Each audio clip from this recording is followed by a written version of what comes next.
Hey guys, welcome to the inaugural episode of the Subway Series, I guess, podcast or live stream series, however you want to refer to this as. But some of you guys probably aren't used to seeing me, right? Or at least maybe you're used to seeing me in the past, but now I'm kind of a hat guy. So that's why you'll see a whole bunch of fedoras here. But a lot of you guys are just high school baseball players or high school baseball coaches. Some of you guys are college coaches. Obviously, we're all baseball fans, right? I'm out here in the Northern Virginia area enjoying baseball for many, many years. But I'm also a Mets fan, and I happen to be related to lots of Yankees fans as well. I'll be joined here shortly by my brother Sam.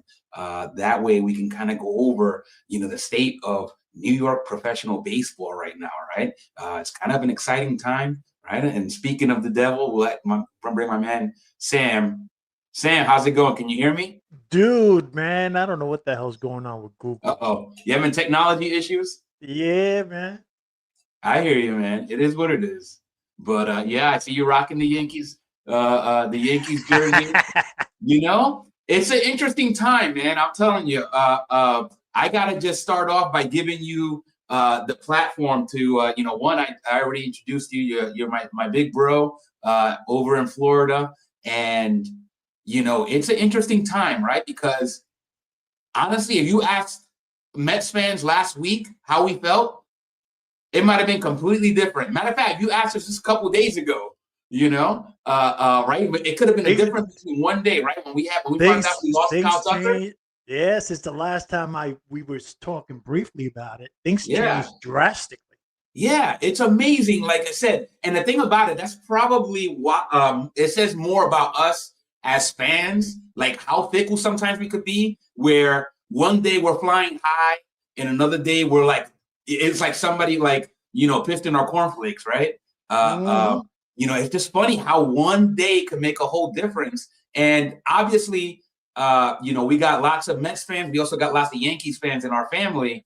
And a lot of it has always been kind of like that rivalry, right? That a lot of folks experience.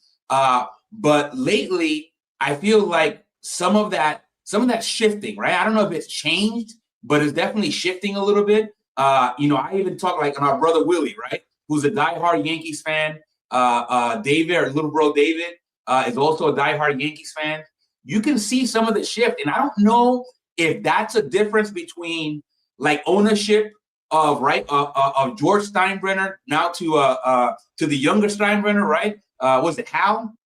Yeah, Yeah, I feel like that unfortunately. is a big part of the shift that I've been seeing personally. But I want to get your take because you're actually a Yankee fan. Well, listen. First and foremost, what's up, everybody? My name is Sam. You can call me Mr. V. I'm a lifelong baseball fan. I played it my entire life up until I was 50. I'm still involved in baseball of some sorts locally, Yeah, whether it's playing pickup game because somebody had a nice weekend and forgot to show up for a baseball game, so they throw me in there. But yeah, I was a lifelong pitcher at that. And I'm someone who likes to keep things real, simple, and honest. No hype, yeah, no yelling, no hot taste, just to get clicks. So, yeah, yeah, in today's session, we're going to talk about New York baseball 2026, not the bragging part, the truth part, yeah, right? On the one side, yeah, you got my beloved New York Yankees. They have history, money, stars, and championship pressure. On the other side, you got the Mets, who's continually building, improving, and trying to get close to closing that gap the right way. yeah, So this conversation today isn't about who talks louder. It's about who's actually built better for 2026, who's yeah, more ready to win now, who has less room for mistakes. And if yeah, both teams are healthy, which is a critical part, who do you yeah, trust when it matters the most, right? So, yeah, without further ado, we'll just break it down team by team, pros and cons, no big words, no shortcuts, just yeah, baseball, just facts. Let's yeah. go. I love it. I love it. Well, let's talk about the guy, right? Because there's obviously a lot of connection between the Mets and the Yankees this offseason, right? There has been connections for a little bit, right? We can take it back to Juan Soto and that connection right there. But even since then, we've had, right? So before we even got to the topic of, right, which we'll get to, Cody Bellinger, right, which is like the guy folks have been chasing, right? Especially the fact our two teams have been chasing this guy, and it feels like there's been a little shift as well on him. But before that, we had obviously two pitchers, right? Devin Williams, as well as Luke Weaver. That the Mets picked them up, right? A lot of folks haven't talked about those signings, but I think that for the Mets fans, that was kind of like, oh man, I think we're serious. Obviously, we were down on our luck when we lost Edwin Diaz, right? Right. Those coincided. Everybody's like, no, how can we get Devin Williams? According to Mets fans, we ruined Devin Williams, or at least Pete Alonso did, with that playoff thing. But for me, I see a lot of promise and a lot of potential life still left in Devin Williams. Now, I'll tell you, I was there witnessing a lot of the backlash against Devin Williams with the Yankees last season, especially in the beginning. But it seemed like he started putting it together, especially as he moved from being a closer to kind of a setup man. And I want to get your take as a Yankee fan and watching Devin Williams, and how you feel about those two signings that the Mets made as a Yankee fan. I'm a little bit mixed with Devin Williams, only because I didn't really feel like he was a part of the Yankees. Like, yeah, even though they traded for him, I felt like they had to do it, right? The Yankees had to do it because obviously everything fell apart in terms of, nobody. You could never replace a Mariano Rivera. Right. So you're never going to get close to that. I mean, yeah, I don't even know if there's anybody out there right now that's like his caliber. One pitch, he can get batters out for 1 or 2 innings if asked. Yeah, right? and with such a small repertoire, you knew what he was going to throw, and you still couldn't. Exactly. And I wasn't really a big fan of Devin Williams. I felt bad for him in the beginning only because before the season started, my man shaved. That's the only thing I feel bad for him. Right. And then only for the Yankees to go ahead and say, well, we're going to get rid of that policy. And then all of a sudden he's probably which probably played a role in it, him leaving, because I don't think he felt like a part of the Yankees, which is sad. Which is sad. Like I said, again, this is the downside potentially of going to a team like the Yankees, right? You talked about the tradition, right? A lot of the their Yankees do have a little bit of a more like buttoned down reputation, right? Like, which is a gift and a curse, right? It's a gift and a curse because obviously, everybody appreciates the history of all the players, but that history comes with a little bit of pressure as well. Besides just New York City, but the Yankee uniform, and sometimes that can overwhelm a lot of guys. And absolutely. I don't know if some of that played into Devin Williams' performance early on, but he seemed to find his stride. And I couldn't help to see some of the reaction from some of the Yankee fans. They held the beard thing, like that policy change, against him.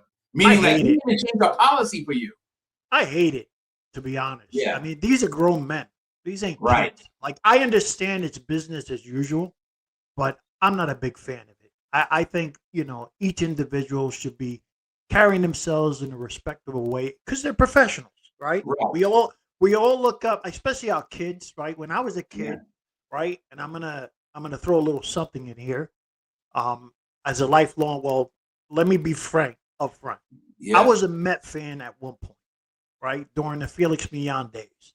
Wow. And then when Reggie Jackson hit those 3 home runs in the World Series, that changed my whole outlook because I got tired of losing, right? Yeah. And as a Met fan, and you guys probably, if you're a Met fan, you probably could relate to this. You hate it every year. You go to a ball game or whatnot, and then all of a sudden, your team is out of contention before half the season's gone. So it's like a quadruple A team. Correct. Right? Instead of a major league team, it's quadruple A. And as a player, right, myself, my whole life, I started, in T-ball, age 5, right? I've always watched how the Yankees, ran the board, right? And then I took a liking to the way Steinbrenner ran the business, right? Yeah. Always putting the best product on the field, which is why I'm a little bit discouraged today because I feel like these guys are more about money today than Right. putting the product on the field. And, Right. the Yankees have a leverage because these guys, they sell products, whether it's hats, shirts, T-shirts, whatever, in the Yeah. world, and they Correct. make money off of it. So to me, it's like, what are you doing? Like this, if I can tell you honestly, if Steinbrenner knew about this today, I'm talking about the boss, the Yeah. guy's probably flipping over in his grave now, the way his son is running this company. Right. And I'm I going to call it agree. company because to me, that's what it is. Right. Yeah. It's marketing and all that other stuff. But Yeah. in the end, to be honest, and I went a little bit away from the Yeah. what No the worries. question was, but I'm just disappointed as a Yankee fan because Yeah. to be quite honest, I'm not used to this. Right. This is what, Yeah.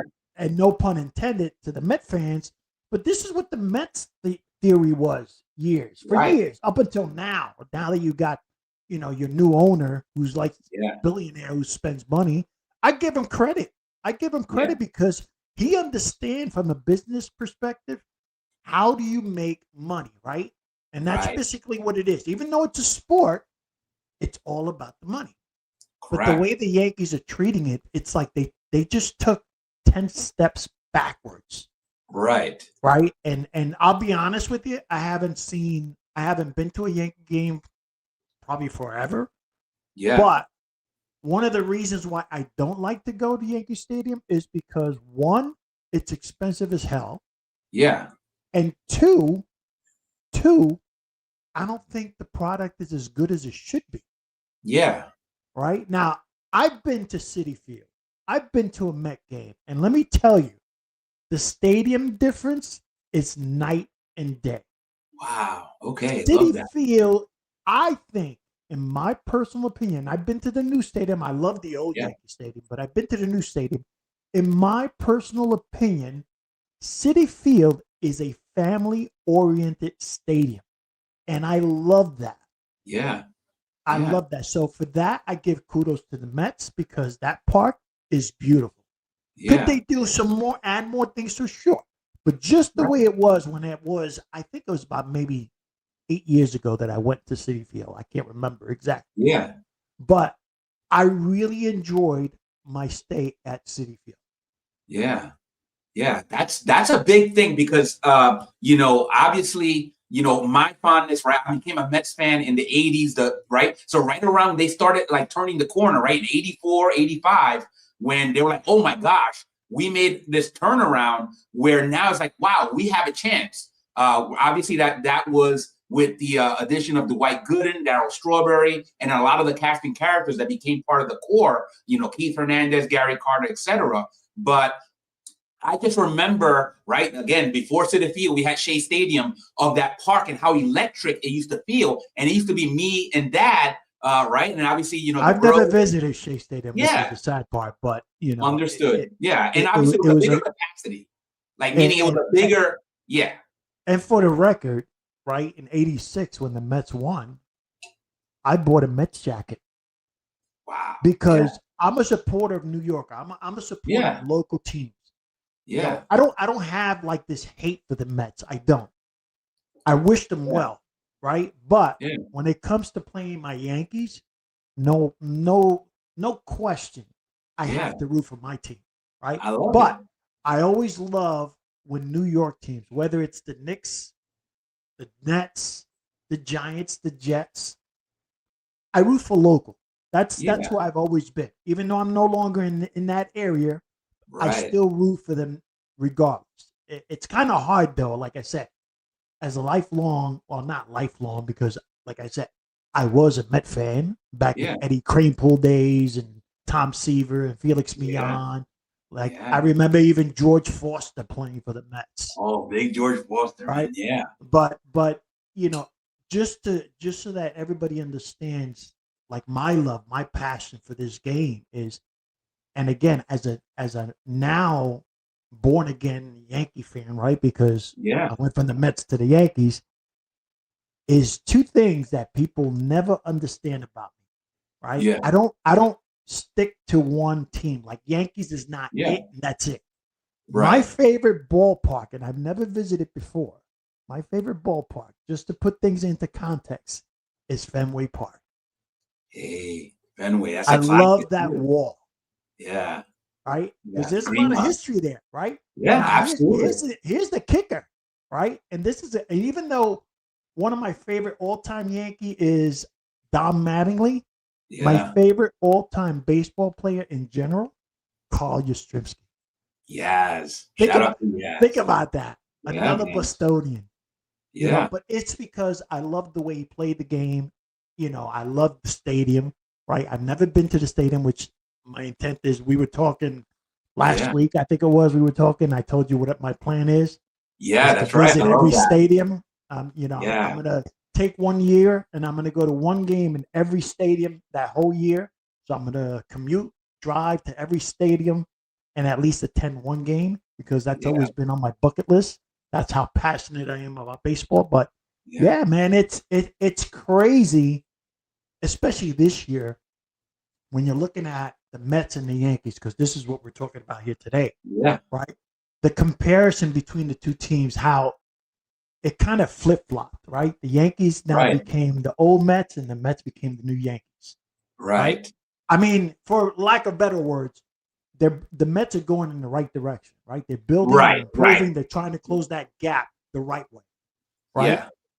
But it also helps that now they got an owner that doesn't mind spending money. Now, obviously, Right. he's a little budget friendly. Let's put it that way. Yeah. But he wants to give the Met fans exactly what they expect, which is a winning team. Right. And Right. that Because started he's a last year. fan. That Yeah. started last year with Juan Soto. Yeah. I'm not upset that he left. I just think, if that's his personal choice, it is. But at the end of the day, the Yankees made an offer. I can't get mad at that.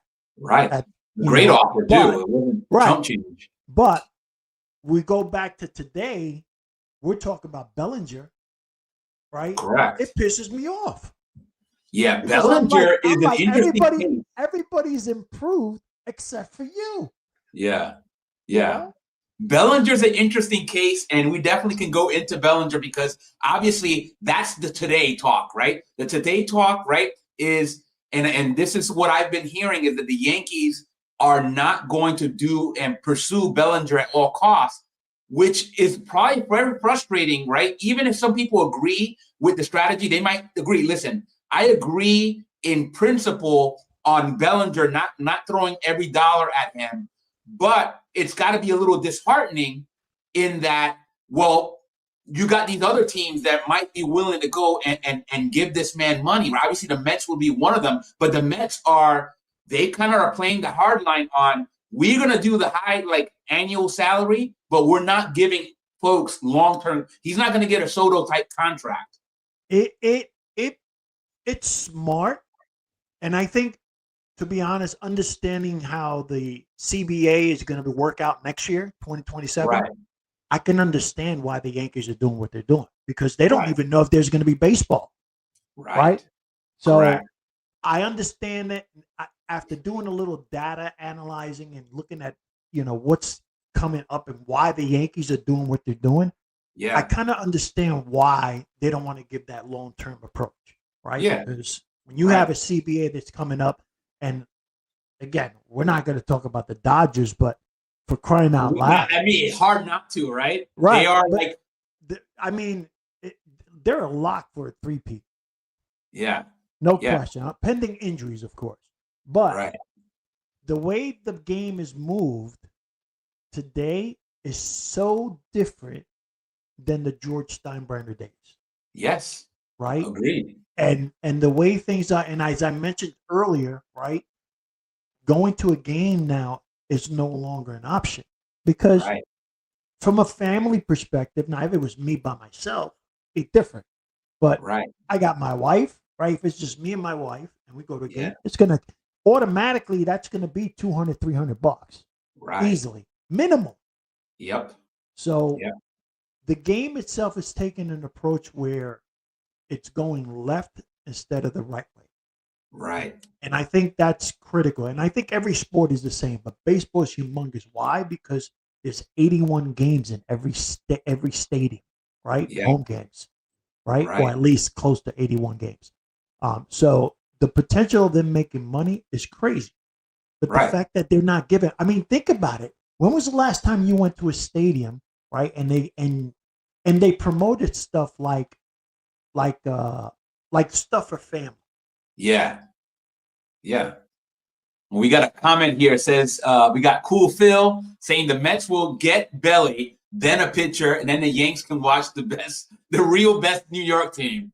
All As right, all right. Phil came as out. a listen, as a Yankee fan, a diehard Yankee fan, I'm probably going to agree with him. Hey, all right, all right. I really do, because the Yankees are not prepared to dole out the money. Now, all them years that the luxury tax was in play, and it still is today, Yeah, that was one thing that Steinbrenner didn't care, right? right. Because at the end of the day, I'm sure he probably had tax write-offs, but I'm sure at the end of the day, all he cared about was the product, right? Right. Because you put like I said, you put the product on the field, you're going to get people to come out every single game. If Yeah. Steve Cohen does that with the Mets, which he's on the verge of doing that, it's Right. going to be amazing for the Mets. Yeah. So Yeah. kudos to him, kudos to the Mets for taking that approach, because they're in that, we have to win now mode, right? They just Yeah. got Soto. And Yeah. obviously you don't want a disappointed Soto. That's right. That's right. And then Phil says, I have no hate for the Yankees because of my bro. That's gone. I'll always cheer for them when the Mets are out, but against each other, never. Just like you said, Sam. You said, LOL, both of you make good points. Yep. But I'll tell you, I appreciate that. Cool. Yeah. I'll tell you. So I guess the thing for right, I think you captured the trajectory, right? Like, it seems like the Mets are still ascending. Now they can't necessarily replace that success because the Yankees have got the championships to prove it. Until we get the championship, we really can't call this like a slam dunk, right? But it does feel good that we're trying to put our best foot forward. And obviously, it's not perfect. We wanted to get Kyle Tucker. We still got the Dodgers. The Dodgers seem to be the ones that, well, 2 in a row, right? I mean, it's hard to argue with that success. But at the same time, you're wondering, like, how are they doing this, right? But, I don't want to focus on the Dodgers. I want to keep this on the Mets and Yankees. I guess for you, Sam, as you're seeing this and you're like, okay, right now, the Yankees aren't where you'd like them to be. What do you think would be their best move right now?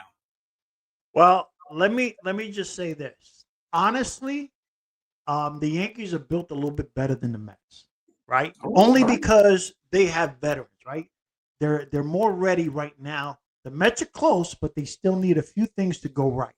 Yeah. Right? For example, the Yankees obviously have players who handled big games before. All right. Right? They have a stronger pitching in the late games. Their bullpen is a little bit more trusted than the Mets. All right. Their roster is made up to compete in this season, not later.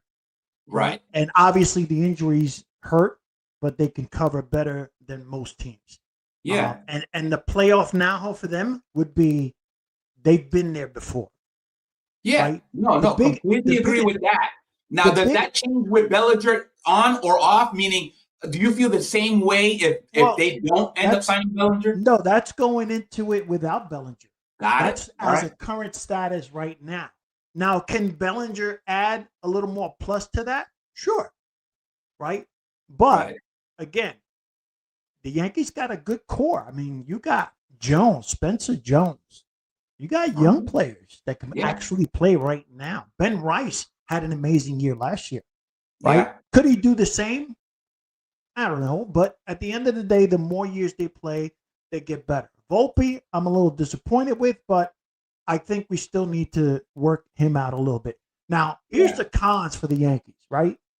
If any of the stars miss any time, things can change really fast. Now, for example, Cole is out for at least a month or two, right? Possibly into June, right? So that's critical.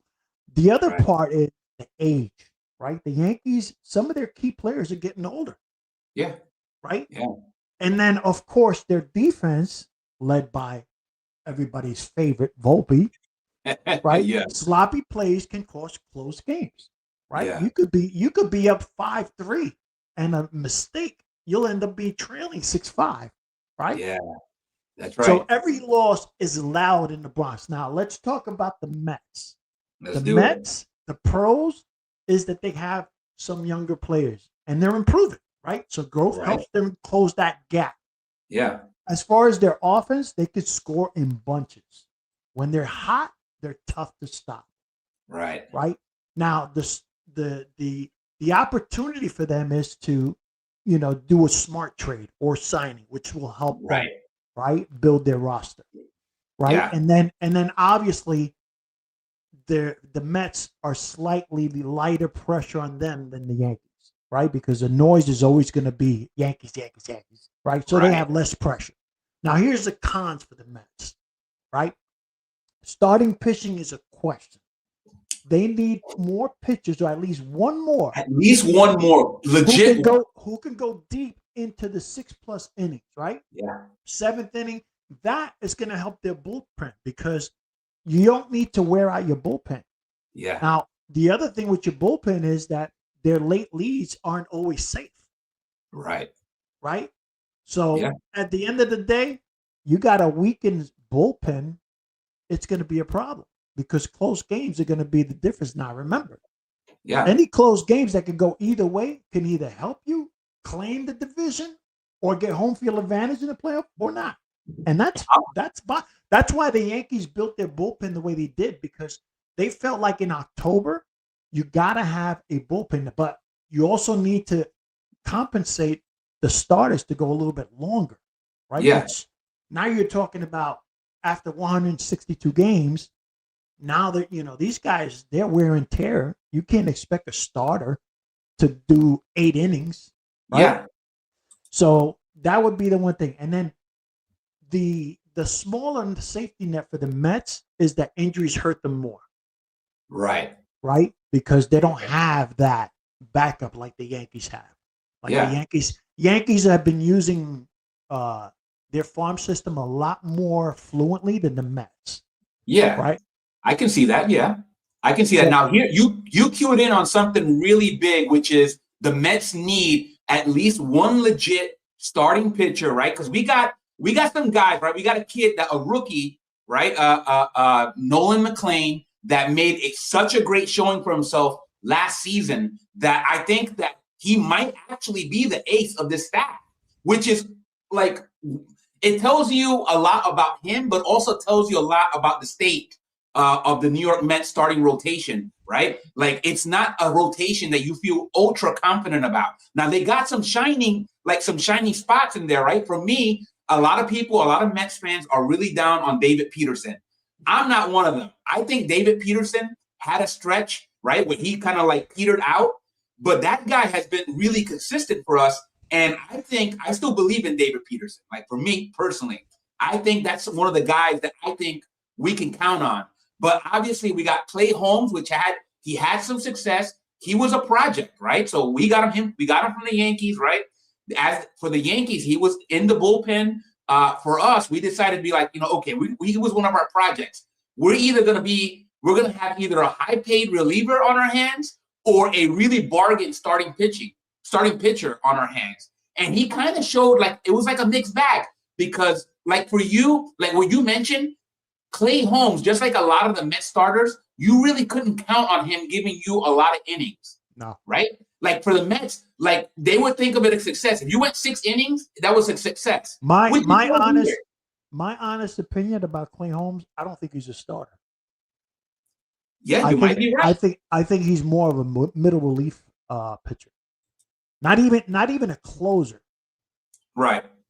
Yeah, you might be right. I mean, I think that jury is still out. I think he did well enough in the last season to obviously earn a starting spot. It doesn't mean he'll end up starting for us, because especially if we get one more quality. So the 2 names that I heard, well, let's just talk about the one name that keeps coming back all the time, which is Framber Valdez, starting pitcher from Houston Astros.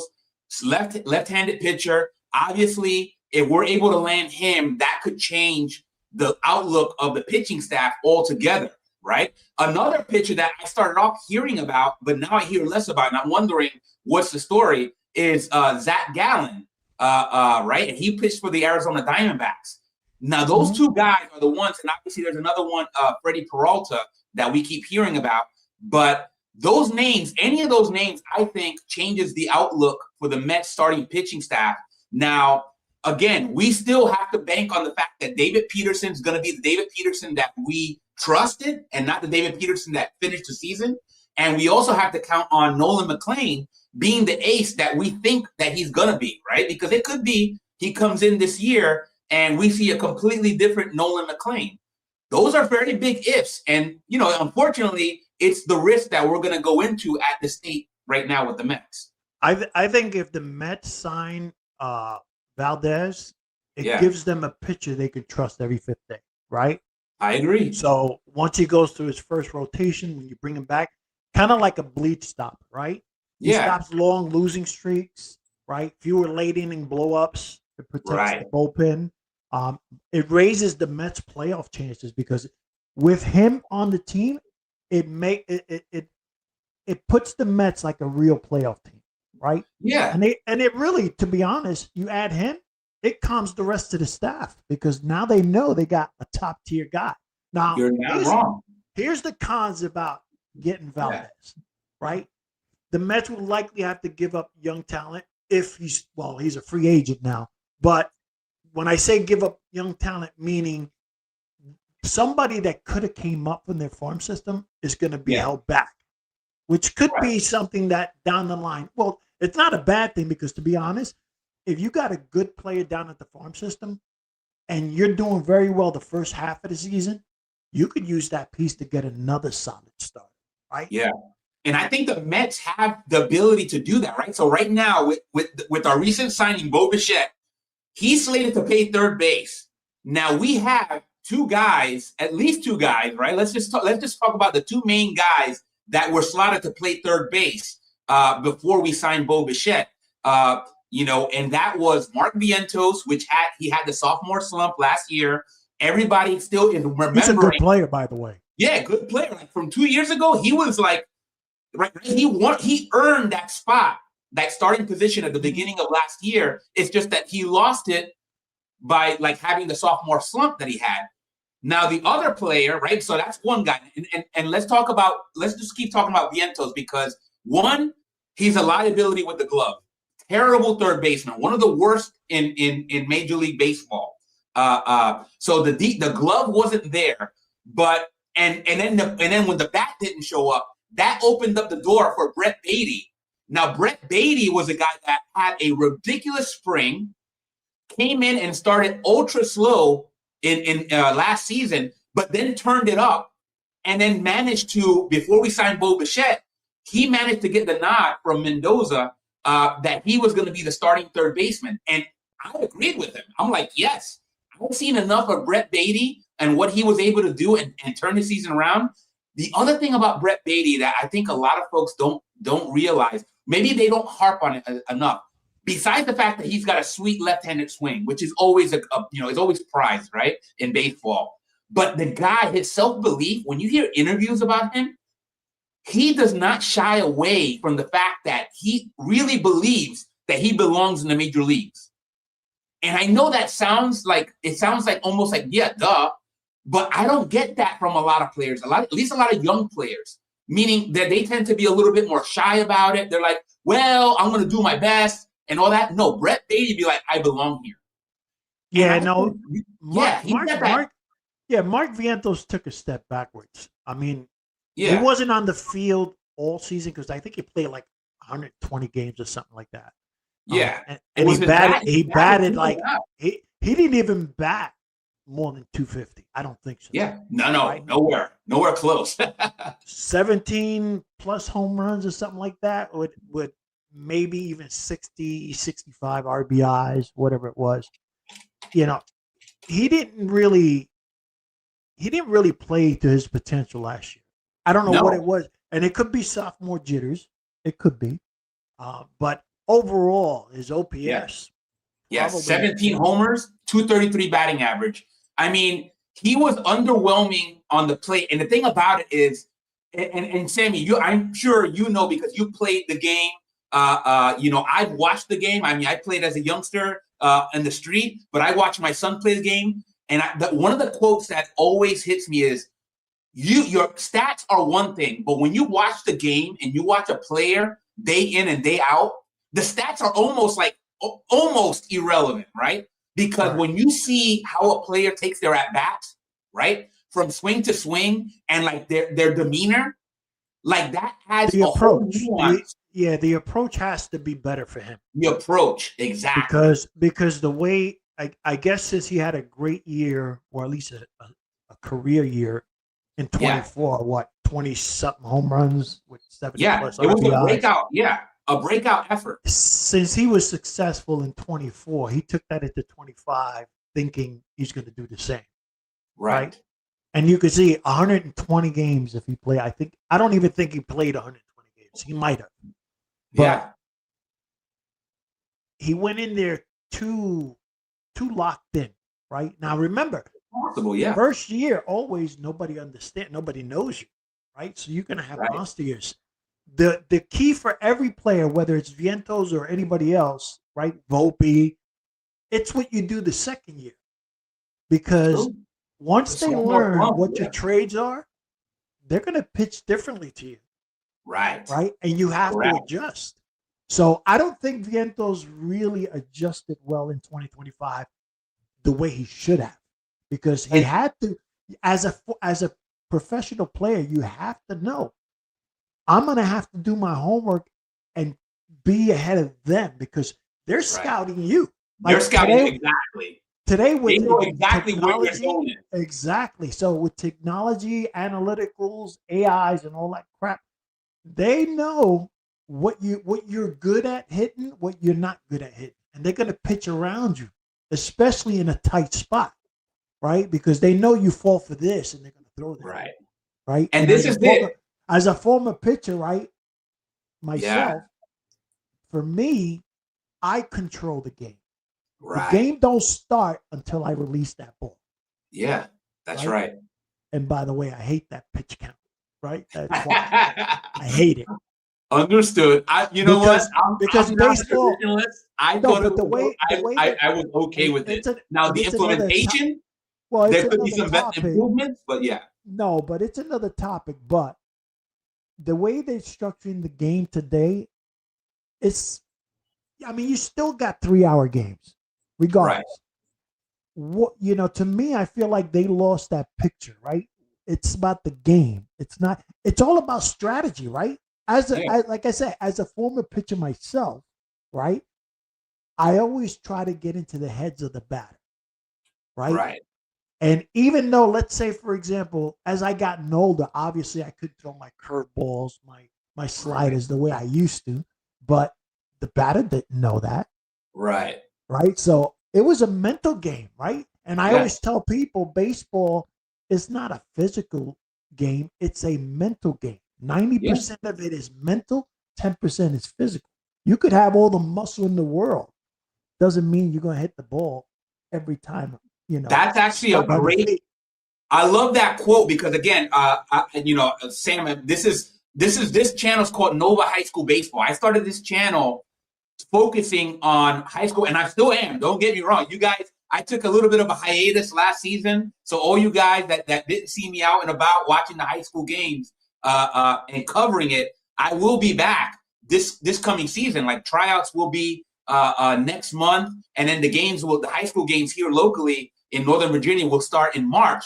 But what you said about the game being so mentally focused is a great lesson for any player, regardless of whether you're in little league, in travel baseball, in high school baseball, college, and obviously in the professionals.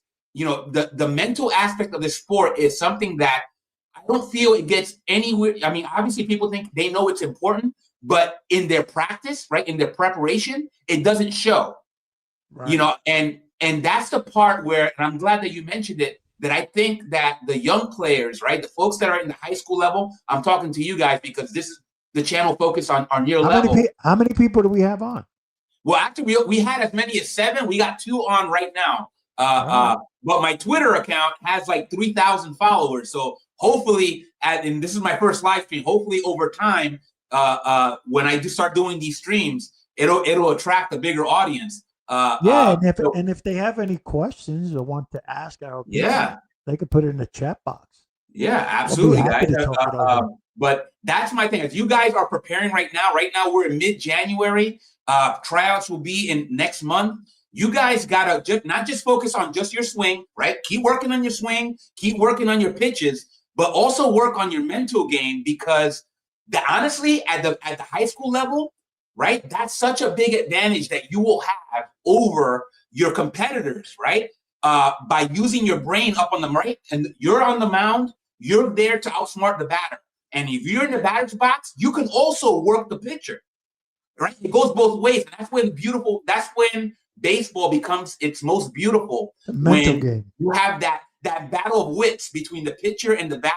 Obviously, there are other players involved, and we got coaches there and also an umpire, calling the game. But that one-on-one interaction, right? It's like, you're not going to outsmart me. And most of all, I'm not going to outsmart myself. Because that's what happens sometimes when you're out there playing, is that you get into your own head. And I think that's what I think with Mark Vientos, what you described is that Mark Vientos came into this last season in his own head, right? He had a great season, and then all of a sudden he had the pressure.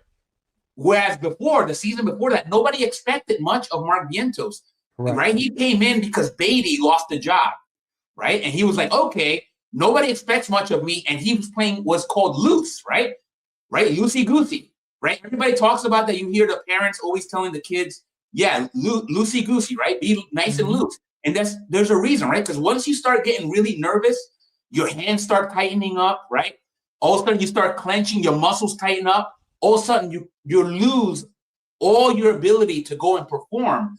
And I think that was a major factor with Mark Vientos, one, losing his spot, and also it was the major reason for why Brett Beatty, because of his mental game, right? He had that self-belief and that confidence that was pure. And he said, you know what? I lost my spot, but watch me get this back, right? He's like, hold my beer, watch this. And he did it. And his defensive game also won him over with the coaches because, Vientos wasn't a great defender. Brett Beatty actually had what Keith Hernandez used to call fundies, right? He always talks about that when he's calling game. He's got good fundies. And Brett Beatty had that, and I think that's going to be right. So now that Bo Bichette is signed, he's slated to play third base. It doesn't mean that he's going to stay there, right? Bo Bichette could lose that spot if he doesn't, right? If he doesn't perform, right? He's there for his bat, but he's got to be there making the plays. If we're losing outs, and we're losing outs because of his glove, we're going to have Brett Beatty and Mark Vientos getting a chance at third base. And right now, I just feel like Brett Beatty is in a good spot to go and show why he should be in the starting lineup, either as a DH or at third base if Bo Bichette's not getting the job done at third base, because he's a shortstop. He's a shortstop but not a great one. Bo Bichette is. So who knows? He could shine at third base, or it could prove to be not the position for him. Those are some of the many questions that we're going to have with the Mets coming into the season, all depending on if we make another signing or two, right? If we get Bellinger or another center fielder, or if we get Framber or Zach Gallen or another legit starting pitcher, all those could change the outlook dramatically for the starting lineups for both of these teams. You know what I mean? But don't forget, you got other players in there too, right? Well, that's the thing. We have a lot of young guys. You got Jorge Polanco. You got Jorge Polanco. You got Marcus. You got Jorge Polanco, who's like, he's a second baseman, but we got a second baseman in the Brandon Nimmo trade. We have you got Marcus Semien. Yeah. He's gonna play second base. Bichette's not gonna take that spot. What's that? Bichette's not taking that spot, so he's gonna have no choice but to go into third base. I don't even think Bianco's gonna crack the lineup, to be honest. Yeah, it's very possible. I mean, the Mets have a glut of infielders. Like, right, besides the two young guys, we talked about Mark Vientos, we talked about Brett Beatty. We haven't even talked about Ronnie Mauricio and Luis Angel Acuna, who were on the team last year. They didn't get a super amount of playing time because they were liabilities with the back, like meaning they didn't show them. Who's going to be your left fielder? That's the other thing. We have another young kid, Carson Benj, right? Who's like, he killed it in AAA last year, and he's going to get a shot unless we sign Bellinger. If we sign Bellinger, obviously Bellinger's going to be the outfield. That he's the truth. That'll dramatically improve the Mets if you sign Bellinger. Agreed. It's a question of whether we can get him to accept a lower number of years, right? And you mix him in there with that young kid. What is it, Tyrone Taylor? Tyrone Taylor. He's slated to be the center fielder. Right. Yeah. So, but that would be like the ultimate lineup if you can get Bellinger. That's what I'm saying. Now the other option, right, would be to pull off a trade with the Red Sox and maybe get Duran. That's where Vientos comes in, because you could trade him. Exactly. There's nothing wrong with doing that. And that's the thing, is like, that's the other problem with, tends to be, especially with the Mets fans. I don't know if the Yankees fans have the same issue. You can tell me, Sammy. Oh, but a lot of us Mets fans, we get to hold on to those prospects. Listen, the Yankees, after the number 4 spot, we're questionable. All right. I don't know who we have other than Grisham, right? Which, by the way, was a joke. Like, why would this idiot offer this guy a $22 million thinking that he's going to, not take it? Yeah. That whole Grisham thing blew them out of the water. Here's what I have for the Yankees projected starting lineup, according to AI, right? And again, this is not in order, right? Obviously, everybody knows Aaron Judge. He's the best hitter in baseball, is going to be in the starting lineup, right? No brainer, right? After that, you got Ben Rice, and then you got Trent Grisham, maybe a combination of Trent Grisham and Jason Dominguez. I don't know if they are like, does Dominguez play center field? Everything depends on spring training. Gotcha.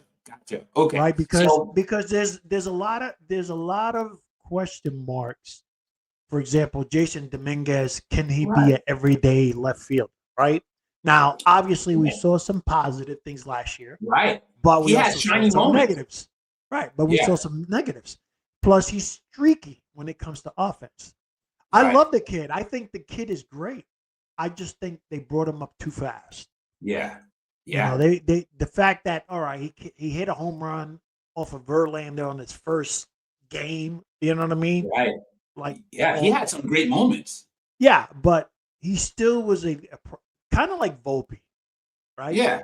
I'm not a big fan of Volpe, and for the record, right? And I know I'm a diehard Yankee fan, right? I wasn't a big fan of Derek Jeter either.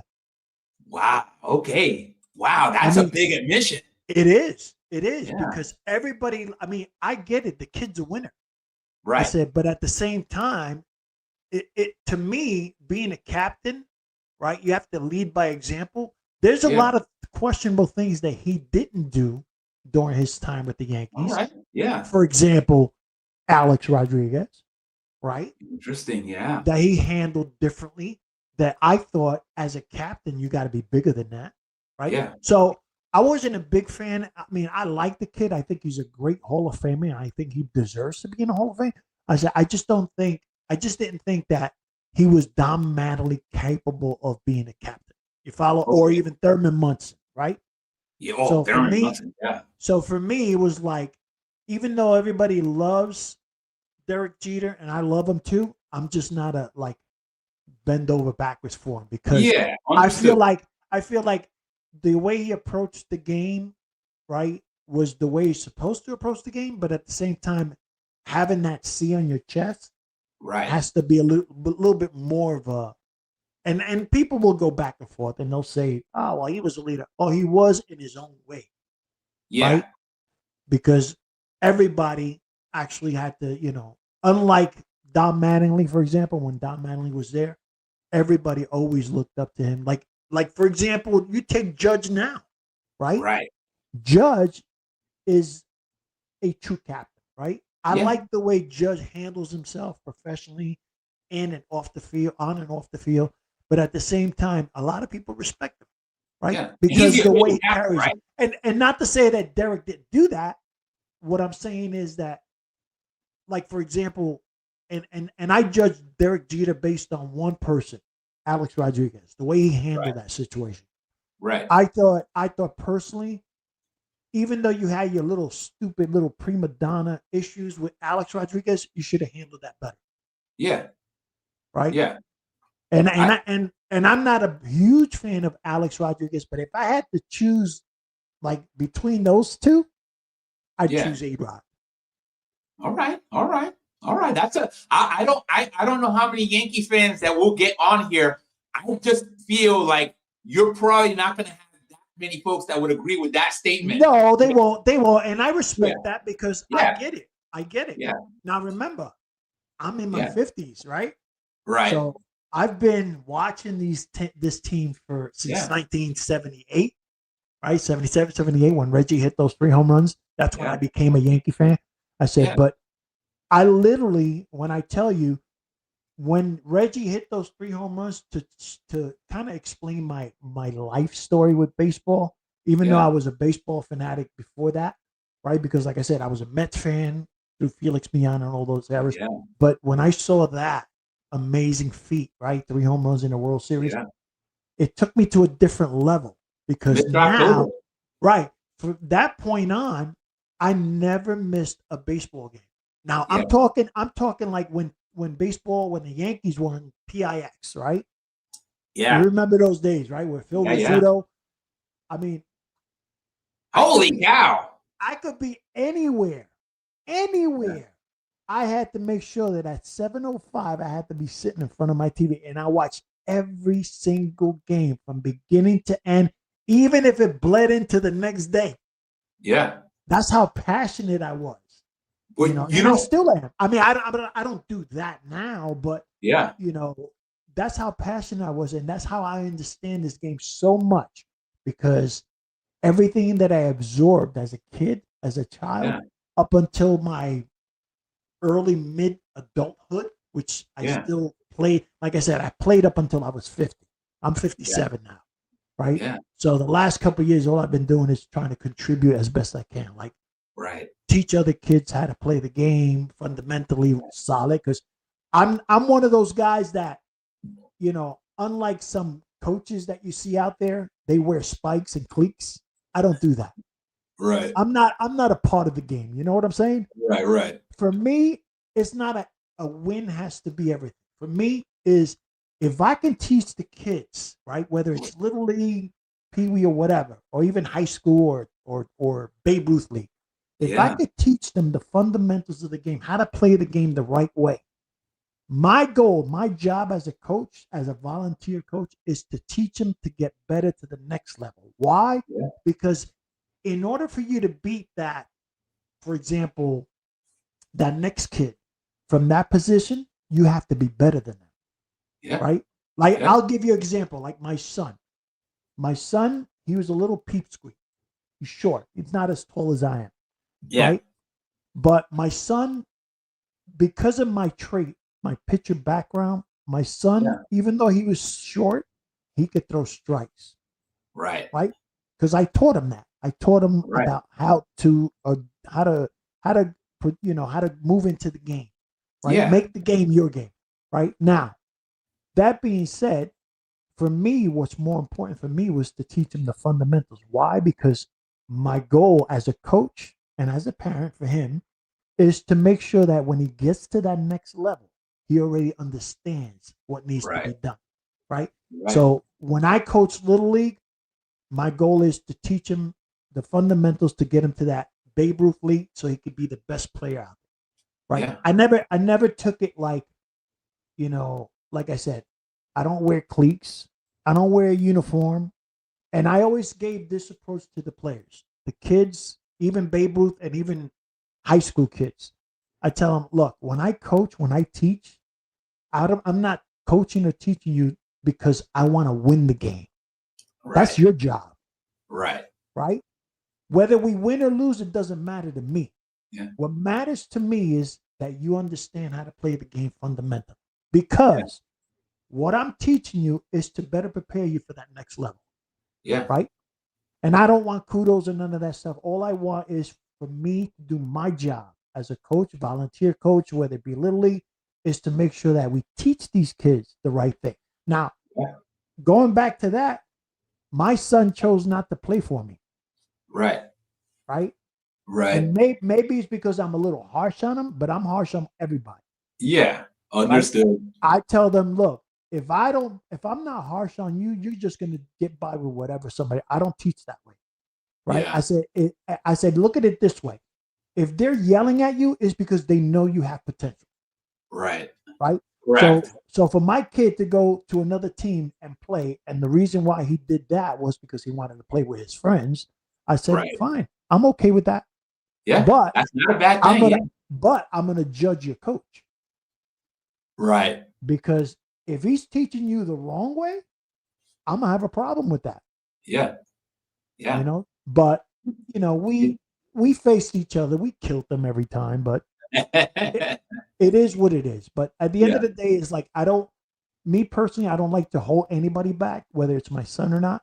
I like to push them forward because when you get to that next level, that next coach or manager of the team is gonna appreciate what you did for them. Right? Yeah. You made life easier for them to manage that child or that Yeah. kid or that young man. It's true. That's true. Right. And I mean, obviously, dad is the first coach, and I'll eventually get into some stories of dad, but I I also know. avoided I've heard some of them already. Yeah, exactly. You know what I mean? But your Everything you said, kid is a it good player. resonates. Your What's kid that? is a great player. Your kid is a great player. Yeah, Nephew's a great player. yeah. He's I've a seen the good player. videos. I've seen videos. I didn't see him in person, but I've seen the videos Yeah, that you shared. And yeah, let me tell you, he's solid. yeah. He He's was fun to solid. watch. He was fun to watch. Shout out to Chris. Chris, you were fun to watch. It was great, and I'm glad that I mostly avoided coaching. I did come into the dugout every once in a while to help out, and I don't think that was well received with Chris. I think he wanted to keep that separation. You have to. You have to.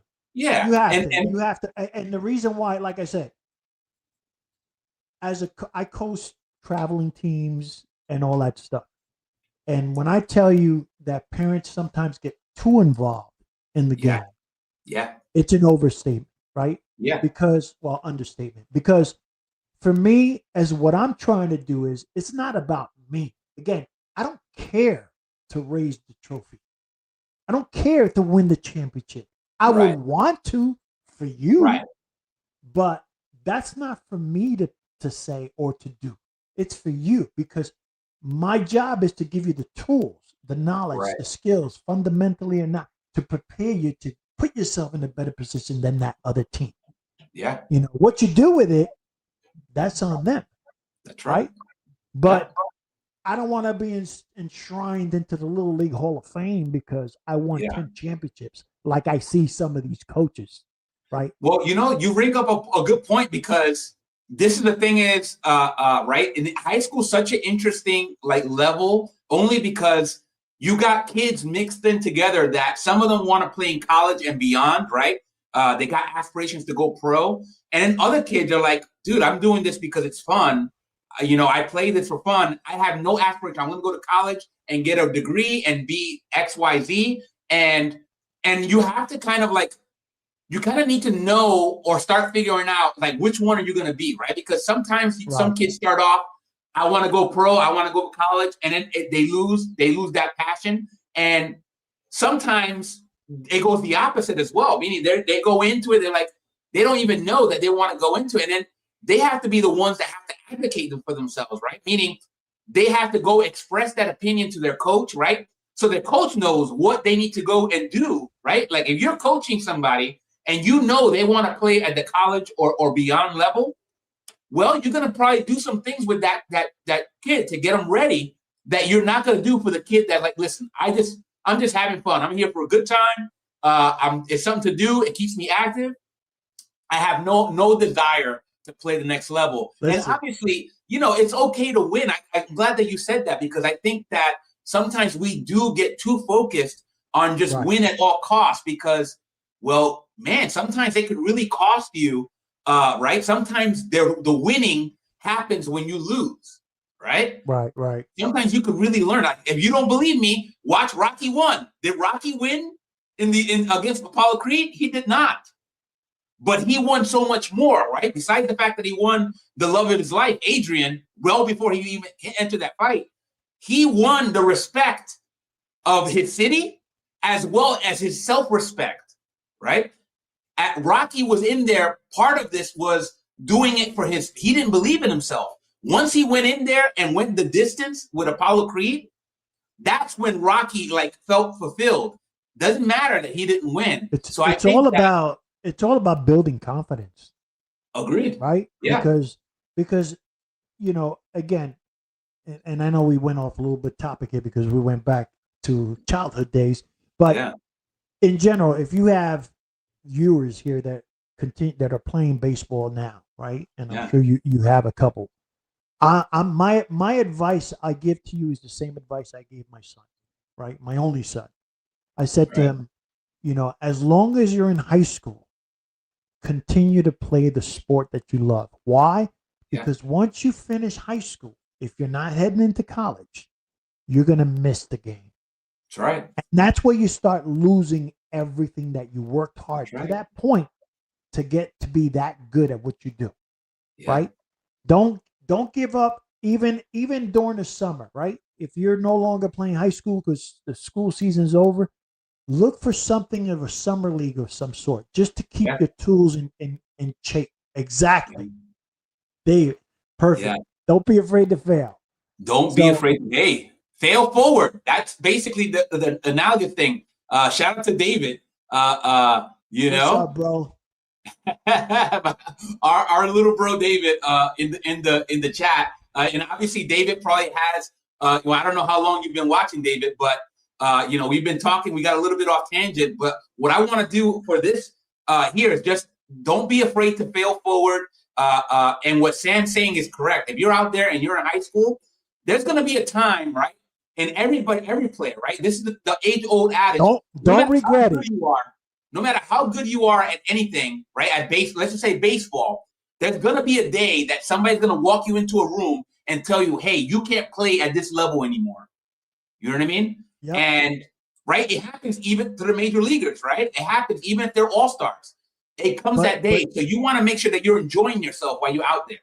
But just so that everybody gets an understanding of what I was trying to say with regards to that, my son, right, as I said, he was a little smaller, a lot shorter than me, but he could throw strikes, right?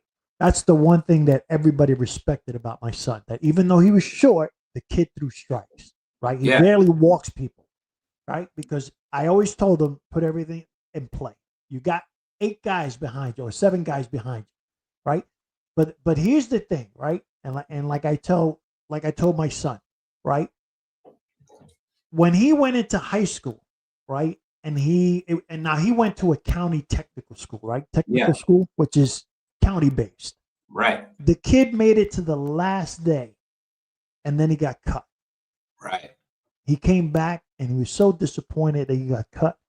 And then he decided he don't want to play no more, which is why I told him, don't do that, because then you're going to lose the passion, the fire, and all that stuff. Anyway, the way I explained it to him was, think about this, kid.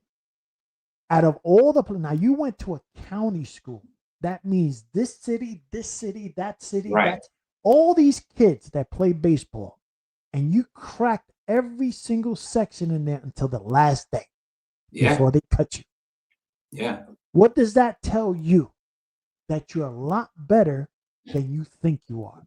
Yeah. Right? Yeah. So I left him with that. Hoping that he would go back next year and crack it or try to crack it again. He didn't do that because he chose not to do it, because at that point, at that age, he decided hanging with friends were better. Right? Right. But I told my kids, just like I would tell everybody else the same thing, and anybody else's kids. Listen, even though you don't make it this year, work harder so that next year, instead of you being the top 25, you're going to be the top 15. or top 20. Yeah, that's right. Because then that'll get you closer, right? That That's only right. means that you're good enough. You're out of the 500 kids that came out to try out for the game, you made the top 25 or top 30. That's a credit to you. That's right. You follow? Right. So that being said, for those that are here and that they're playing high school ball, right? Don't let that deter you. In fact, I would encourage you to ask your coach or the person who cut you, where do I need improvement in, right? What do you feel I could do to take my game to the next level? Take their advice, whatever they tell you, whether it's critique or whatever, take their advice and work on it. Yeah. And then next year, come back harder. That's right. Because one of my favorite quotes. Because high school ball, right? And I'm saying this for the high school players out there. Once you finish high school, unless you have every intent to go to college and play ball there, you're going to miss the game. Yes. Yeah. So Agreed. Work on your craft, better yourself each year, put yourself in a position where if you decide you want to go to college and play ball there, then great. Who knows? That could become what motivated you back into becoming a professional player. Which me as a high school player myself, I was a freshman pitcher. Yeah. And I was starting in the varsity team from day one. Yeah. I mean, I could tell you stories. I struck out 15 people in one game. Hey. At the varsity level as a freshman. So that was because the work that I put in allowed me to overpower the other team. Yeah. Right. So it can be done. It takes a lot of work, a lot of commitment, a lot of dedication. It can be done. So for me, I encourage you to stay active in baseball. Whether it's after high school, go play in a summer league or something like that, do it. Because believe me, the last thing you want to do, which is why I played up until I was 50. Every year I played, right? I went different brackets because obviously me personally, and my brother will tell you, because I'd rather play with 18-year-olds. Right. Because I love that challenge. I love, as a 50-year-old, me going up to bat against an 18-year-old from high school. Or I played even with college people at these leagues that I play on now. Yeah. But I don't play anymore, but, you know, if I can thrust it in there, I'm confident that I can hit anybody. Yeah. Right? Yeah. But, like, again, those skills only remain intact if you keep them active. Yeah. All right? I agree. So for all you out there that are players and you're playing high school or you're just playing for fun, if you love the game the way we love the game, as most of us do, continue to keep active on the game and work on your craft. Trust me. You believe me, at my age, I never thought I'd be playing the game till this point.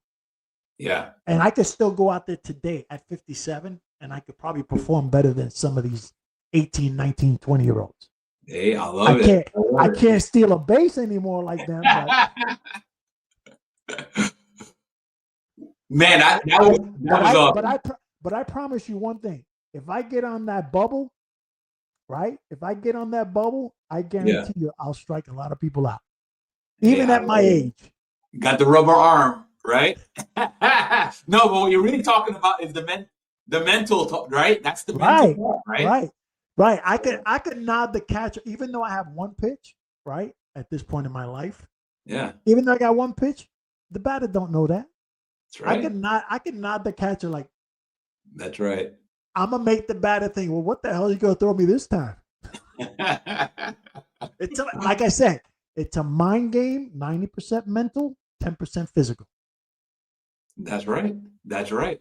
Well, let me bring us back on topic because, and then David, I don't know if you're still in the audience, but you know, before we got onto the topic, which was great, by the way, we were talking about the Mets and the Yankees 2026. 2026, right? And we talked about the leadership, right? Obviously, you made a very interesting statement about Derek Jeter. Now that's very related to the Mets, right? Because the Mets really don't have an official captain, not since David Wright, right? The unofficial captain, or maybe it might be unofficial captains up until now, was Brandon Nimmo and Francisco Lindor. Now Yeah. But Now that Nimmo's gone, Lindor's the guy. now that you say that, right? I don't think Lindor is the captain. I don't Okay, think he why should or be. why? Yeah. I Why don't or think why he not? should be. I don't think he should be. Okay. Right? I think part of the reason, and you could probably debate me on this, but I think part of the reason why the polar bear left was because of that. Okay. There was no commitment to him. And to be honest, I respect him for that because he's homegrown, right? Yeah. And don't get me wrong, I love Lindor. I think he's a great player, awesome player. But I think Lindor was given that title more or less, right? You hear what David just said? Right there? He said Mets need to trade that clubhouse cancer Lindor to the Yankees. No, he won't do it. He won't want that. He won't want that. But I think the polar bear, to be honest, I think he warranted that C on his chest because he was the Mets. Yeah. Well, that's the part. And again, I don't want to this is not going to be a Pete Alonso bashing because I don't like to bash Pete. The thing is, as a Mets fan and all you guys that might know me from some of my other postings, you kind of know how I feel about Pete Alonso, right? Pete Alonso, D-Rails. What's up, D-Rails? I know you. D-Rails, Lindor is captain. Yeah. No, I gotta agree with D-Rails. And I don't always agree with D-Rails. D-Rails is not afraid to disagree with anybody. But let me tell you about Pete versus Lindor. The thing about it is, right, Lindor didn't start off with the leadership chops, right? We saw a progression from Lindor, right? A lot of the Mets fans remember when, hey, what's up, D-Rails? Good to see you, my man. Lindor made a churn, right? Even though he was a professional player, right? He was very well regarded. He got into some hot water with the Mets when he had his buddy, Javier Baez, join, right? Remember that when they were giving the thumbs down? I don't know if you remember that, Sammy. Yeah, I remember. Yeah, there was this trend that Baez got. I also remember the day that he put his chest out only when Baez came out next to him. Yeah, I guess the Yankees.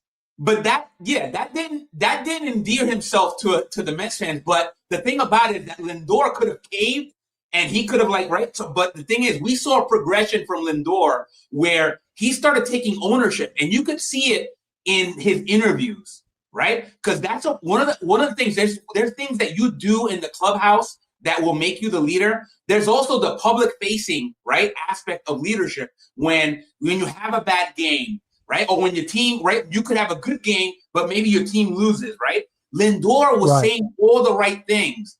With Pete Alonso, I don't know how Pete Alonso is in the clubhouse. Yeah, but Lindor doesn't say it publicly. What? No, he does say it publicly. If you watch Lindor, especially when things go bad, he doesn't. What? Okay, so wait a minute. So I want to make sure that I understand what your point is. What doesn't he say publicly? Lindor leads more with energy and effort. That's it. But, a true captain, needs to speak up publicly and privately, especially when things go bad. And Lindor doesn't do that. I think he does, bro. I don't think so. Tell you, this one I will disagree with you because I got to advocate for my man Lindor. I'm a big fan. Listen, before you go there, I'm a big fan of a captain should be somebody who's homegrown, right? Yeah, Lindor arrived to the Mets as a star, not as one of us. So for me, I don't think that because he's a star, he should be a C on his chest. That's why I think Pete Alonso should have been the captain, right? If they were going to name a captain after David Wright, right? David Wright was homegrown. They should have given that responsibility to Pete Alonso, which I think, and again, this is the reason why I think Pete Alonso left, is because I think he felt like the team went from him to Lindor that way, drastically. Yeah. I can't. And even though you got a new ownership, right, it still being a homegrown player still carries weight. Yeah, no, I understand that, and I think a lot of fans agree with you. I just don't happen to be one of those because for me, I think the game has changed so much, right? So the idea of somebody staying with a team for a long, long time, those days, I mean, we still have players that do it, but it's very few and Jeter? far between. And I think of somebody like if I thought of like I don't know who you would consider if Yaz your favorite player of all time, Yes. right? And you respect Yaz for a lot of reasons. If Yaz were to go get traded to the Yankees, for me, I'm like, well, if I thought that highly of Yaz, I would be fine with Yaz being the captain of the Yankees. I No, wouldn't hold them to the I would. degree of I would. a person being homegrown because what's homegrown, right? So what homegrown means you came in from the minors. It doesn't have anything to do with your ability to lead a team or not, right? Well, You, well, again, to be a captain, right, you have to have a history, right? A history of leadership skills. Now, you can show that through the ranks coming up. Coming from some other farm system, you don't know that. well, take this in the business world, right? We know I that mean, I CEOs, think being a captain is overrated anyway. But the point is, in this perspective, when with everything that went on with the Mets this year in terms of the offseason, right? With Pete Alonso leaving, with Nemo being traded, and all that scandal around the wintertime, yeah, not scandal, but conversation that was had. Like now you're starting, and then who's the other one? McNeil. McNeil, right? Like all of a sudden, these people are disappearing, dude. Yeah. Why? Why? Why? Because they weren't okay. Well, let's answer the why, the major why, right? The very obvious answer is this team, the core that this team had last year, didn't make the playoffs. Well, Now, did they miss the playoffs because of McNeil and Alonso? No, is they Derail's missed the Met playoffs. I fan? think because of pitching. But the main point was this team and its core last year did not win. Oh, So of we course. decided to Neither blow it did the up. Yankees. What's that? Neither did the Yankees.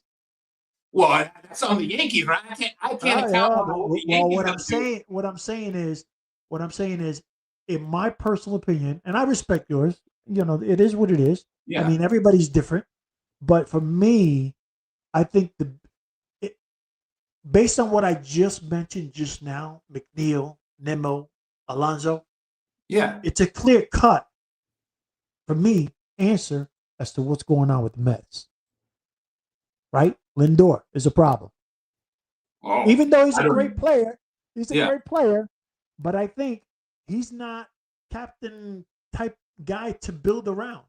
Well, He's a here's the question because if the front office, right? If the front office thought that because some people even said Soto was the problem. That's the reason why the Mets didn't win because nah. Juan Soto. And I'm like, Soto likes to whoa, collect his seriously? check. Soto likes to collect his check. That's all. Well, the thing about it is Juan And I'll Soto say and that, Lindor, and the front office still kept him I'll on the say team. that about Soto, even if he was with the Yankees. Oh, I'm Because sorry. What's Soto, that? and I'll say that about Soto, even if he was with the Yankees, because I think Soto is a me player. He's great. Don't get me wrong. He's a great talent, amazing player. But Soto's never been in it for me. I don't think the decisions he makes it for himself personally. Yeah, I agree with that. Like, I wouldn't say that Juan Soto is my favorite player of all time. The thing is, Juan Soto is, and that's the reason, right? Like Juan Soto, if Juan Soto was still on the Nationals, he might have been called a captain, but he didn't deserve to be a captain. No, because he You know what doesn't I mean? lead by Because he is example. a new player. Like meaning he's not somebody that has the leadership or No, the no. ability like to hold Listen, Lindor has more leadership skills than Juan Soto does. That I oh, can I give you that. completely agree. I can give you that. But Yeah, as far completely as agree. captain, I don't think that's even on his radar. You don't think that he's yeah, I No, don't know. not I no feel no like no. yeah. I'm sorry. That's not on Soto's radar. Oh, Soto, yeah. Maybe I Lindor is think you're right. short. Honestly, I think Lindor is you're right. short because Lindor loves the game. You can see that. He loves the game for sure. And does it warrant him being a C? Sure. Maybe again, I don't think it should be for the Mets. I think he would have been if he would have been with Cleveland still with the Indians, right? The Yeah. Guardians. I could see him wearing a C there because he came up through there. right? But now that he's with the Mets, right? Now they're getting rid of kind of all the homegrowers. The thing about it is, see, I got to tell you, and maybe I don't speak for. I know I don't speak. There's Right so many or people wrong? that Am I love right or wrong? Pete Then? Alonso. There's so many people that love Pete Alonso. But- They would like But stop am I at the right news or wrong? thinking, Am I like, right I'm or okay wrong? with it. The Like, I love homegrowers are Pete too. disappearing. Yeah. Yeah, and the thing about it, I gotta agree with it because we didn't go like those pieces. Again, Pete Alonso had the chance to stay with the Mets. We gave him a long-term contract. He said no. We wouldn't get you. We wouldn't be not here this year. Not No, this not year. this year. Last But year. we gave it to him when he was younger, Yeah, right? but right, he had the chance. He felt like he deserved more. Well, and, right, and again, I think last year before he finally committed to that 1 year with the option, right? I think last year he felt, in my opinion, he felt like he should have been treated better by the Mets. And Maybe. again, as a homegrown player, you would want that. Just like, for example, let's take the example with Jeter. Right? When Jeter became a free agent, everybody in the world knew that Jeter does not want to go anywhere else. Right. Which made it equally important for the Yankees to make sure he doesn't go somewhere else. Because if he did, trust me, the base would have been dying to kill all of them. I got to tell you. And I think, honestly, again, I don't watch a lot of Met games, but when I did, mostly in the playoffs, because obviously I like to watch the playoffs to see who can go to the next level. But when I did watch the Mets game, because I get the MLB package every year, right? I always thought the Mets were Pete Alonso's team. From the day Pete Alonso started performing, right? I always thought, well, not even, I'm sorry. When David Wright was there, I knew it was David Wright's team. But as soon as David Wright had to retire because of his injuries, et cetera, and Pete Alonso carried him for a couple of years, I felt always that Pete Alonso is in the team, kind of like the makeshift captain of the team. And I never saw Pete. Like, I saw him from a performance standpoint. Right? There's leaders that are meaning they're folks that get viewed for a certain way because of their performance on the field. And that's great. I'll never take that away from Pete. But when you watch, like, if you watch Pete as if you were watching, let's say, a CEO that was running a corporation, you're like, there's no way the guy doesn't have, like, the way he speaks and his comfort level speaking to the media and that. And again, I can't tell you how Pete Alonso is in the locker room. Maybe Pete Alonso is a tremendous leader in the locker room. I don't have privy to that. All I can see is what I see when I see Pete Alonso talking to the general public. And I'm going to be honest, Pete came across as kind of a meathead, right? You know, like the idea of a meathead, like the guy that's like a jock that's not really that bright. And I say that respectfully because I really do love what he meant to this team. Well, let me just say this. Some teams need a speaker, and some teams need a tone setter. Lindor is more of a tone setter. Okay. He's not a speaker. So to end that conversation, I disagree. Even with that conversation, if I don't know. Lindor should not be the captain of the Mets. All right. I got you. Like I said, on that one we'll have to disagree because, like I said, I don't think not only should he be, but I think he is unfit. Like he has everything except the C because you got. I mean, I just got to tell you, big bro, if you watch this guy speak to the media, and he's had some horrific games, right? And listen to let's take away that winning smile, right? That was more because of his failures. Because of his what? His failures. Right? But what do we talk about, right? Because David mentioned you don't be afraid to fail. Baseball is a game of failure. No, but the media, and New York media is rough. The media would go to him because they're looking to him as being the leader of the team.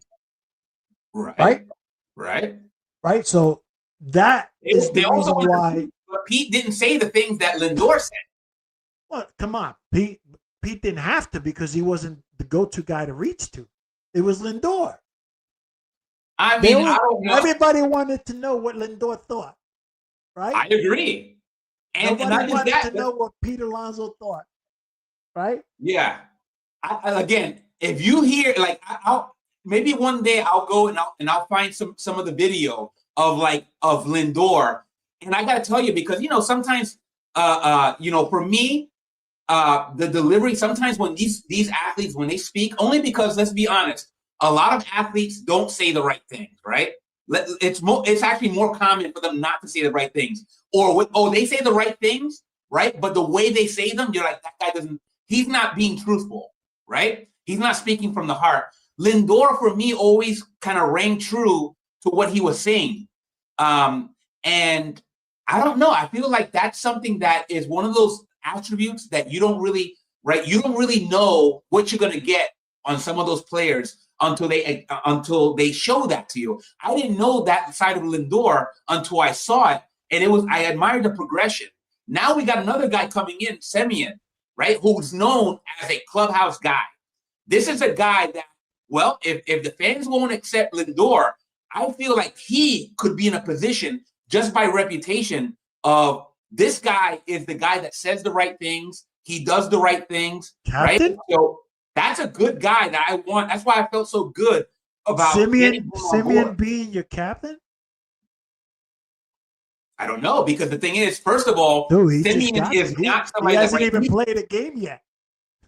Well, the thing about it, his reputation, right? His reputation on his former ball club was that of this is a leader. Let me just say one more thing, and I'm gonna end that with the captain stuff, right? Look, some teams don't need captains, right? But if they have one, it has to be the right person, not just the best player. No, agreed. All right, agreed, 100%, 110%. And I don't think the best player. I don't think, like I said, I'm gonna stand on 10 toes down. I don't think Lindor is captain. Right. But remember, Lindor's not the best player in a lot of people's eyes. Well, I mean, you got Soto there, but Soto don't want that seat. No, right. Correct. We'll see. Again, it's one of those things where, and again, I don't like, I'm doing this because I know a lot of people would agree with you. You know what I mean? But for me, I have to kind of like, for me, I'd be dishonest if I would like, I see this in Lindor, and I feel like other people see it too. Let's take Judge, right? When Judge became a free agent, right? Even though they dangled that carrot, that title as part of the deal, right? I mean, he warranted because Judge always carried himself kind of scary and similarly like Jeter, right? So when he got the captain's title, nobody said a word about it because they actually saw the similarities between him and Jeter, right? But and again, he's homegrown. Whether it played a part in him signing with the Yankees back, I don't think he. I mean, remember, Uncle Ted, you're absolutely right. I don't think Judge, even though he was born and raised in the West Coast in San Francisco area, I really don't think he really wanted to go that far. I think he understood the history with the Yankees. He understood the tradition and how, baseball tied this family is with baseball. He wanted that legacy, right? Kind of like Jeter. Jeter did the same thing. Could he have played with anybody else other than the Yankees? Of course. Anybody would have loved to have Jeter, even though he has his defensive skills and whatnot. But everybody would have loved because of his leadership skills, right? But at the same time, Jeter also understood the legacy part of it, right? And that's where Judge came in, right? Well, the only difference here is that Judge is unequivocally the best player, right? On the Yankees. That helps. It's a little different example. That I agree with everything you just said. It's that with Judge, it's like the dude's the best hitter in baseball. Like, right. But remember, when Jeter became the captain, he wasn't the best player on the Yankees. Yeah. So it doesn't always necessarily go to the best player. It goes to a person. Homegrown is usually the first criteria, right? Right. Believe it or Which I not, when disagree with. I homegrown think that's homegrown is usually the first criteria, and second of all is do people respect that player, right? And understood. and, Right. and Jeter, when he came up in '95, right? When he came up, he had to kind of like go under the wing of Bernie Williams and all these other players, which he did, But as the years went on, right, the winning part of it came with it, but Yeah. it wasn't all him, right? It was a team thing. They built the Right. dynasty. But as the years went on, he started leading with his chest out, like the because at some point he became like the oldest player in the Yankees, right? Right. And from that point on, he had to lead by example. Right. He also had the championships. That was the other thing, meaning his run happened during a dynasty of the Yankees, right? Like they Correct. were perennial Correct. contenders. And that's, that let's be honest, that does count, right? Because we No, have it other does. players. I mean, David Wright didn't have the championships that, that Jeter had, but he was still the leader. But it helps when you are associated with winning, right? It's like that Michael Jordan effect. One thing I want to make sure that we talk about, so we got on that, is, I just want to make it like, if you are running the team, Sam, what are the Yankees' next move? Like, if you're running this, what do they do now? That's kind of hard. You got a blank check, right? Like, do To you be give honest, Bellinger everything he wants? What would you do? No. Honestly, I'm checked out. Okay. This year, 2026, I'm checked out. Checked There's out. nothing. There's nothing the Steinbrenners have done this year that can make me think and believe that this team is competitive, like competitive to the point where we can get lock in. We can be at the championship series. Yeah. Although they still built that way because the Yankees remember, like I was saying earlier, the difference between the Mets and the Yankees in 2026 is that the Mets have young talent, right? So obviously they can probably health-wise, they're probably going to be in better shape than the Yankees. Yeah. They just need a few pieces here or there to make them better. I think if they add Bellinger to the Mets, I'd say they won't win the division, but they'll at least get past the wild card round. All right. That's fair. So I would say at least the divisional, right? Yeah. Where they at least way past the one series. Now, anything could happen in the playoffs. Right. Right? People get hot, people get cold. Right? Right. But if you go in there and again, sign Bellinger because that left field gap is open. Right. Right? You get him in that left field, you'll be straight. Then focus using Vientos, as we talked about earlier, right? Yeah. And maybe even one of your young guys in the farm system, right? And trade up for a top-notch Skubal. Yeah, Skubal would be fantastic. If you get those two, or let's say get Bellinger and get someone, maybe not Tariq Skubal, maybe Tarek Skubal, Paul Skeens. Yeah, well, right? I don't think Paul Skeens is gettable right now. Oh, sure he is. Sure he is. The guy's going on his last year, and you know he's going to get a big contract. I mean, I throw everything I can. I mean, think about this. Even individual players, like for example, Ellie De La Cruz. Right. The Reds ain't gonna sign him long term. So you got a lot of pieces. You got a lot of pieces out there in this summer that's coming up midway through the season before the trading deadline that you're gonna have people shifting. Why? Because contractually, it's not going to be plausible for some of these teams like Pittsburgh, Detroit, right? They rather get some youngsters. Look, right now, the way I label the Yankees, which is what we were talking about, I label the Yankees the new Miami Marlins, Tampa Bay Rays. Wow. Interesting. Okay? And I'm a Yankee fan. But I label the Yankees, the way they're approaching their organization today, 2026, they're treating this organization like the Miami Marlins did theirs and Tampa Bay Rays. Nothing wrong with that, but stop becoming tabloids with this. We're still in talks with Bellinger when you're not. Right. You know what I'm saying? You made your offer. He doesn't want it. Then fine, let him walk. Yeah. I'm okay with that. But don't stick it to me. You know what I mean? Yeah, no, I understood. And I think the Yankees, I think the Yankees have a better shot. I think Bellinger will be great for the Mets. Oh, I agree. 100% agree. I think that would be although Tucker would have been better. But yeah, well, Dodgers, man, right?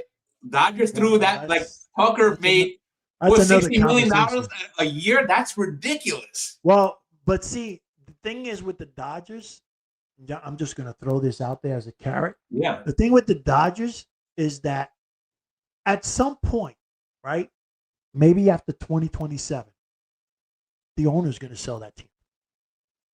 Yeah, it's a group of owners. Don't they have like the Magic Johnson? Like a group they're going to sell it, and guess who owns the majority of that budget? The new owner. And then he's going to get rid of the Shohei Ohtanis, the Mookie Betts, all these big contracts. I'm shocked. I am literally shocked that Kyle Tucker took his services there. I get it. He wants to win a World Series. But I think he already won one, right? Yeah, but he's the rich by annual salary. He's getting the most, like, which boggles my mind. But Kyle Tucker's good, but he's not $60 million after this year. After 2026, that CBA is going to kick a lot of them in the butt.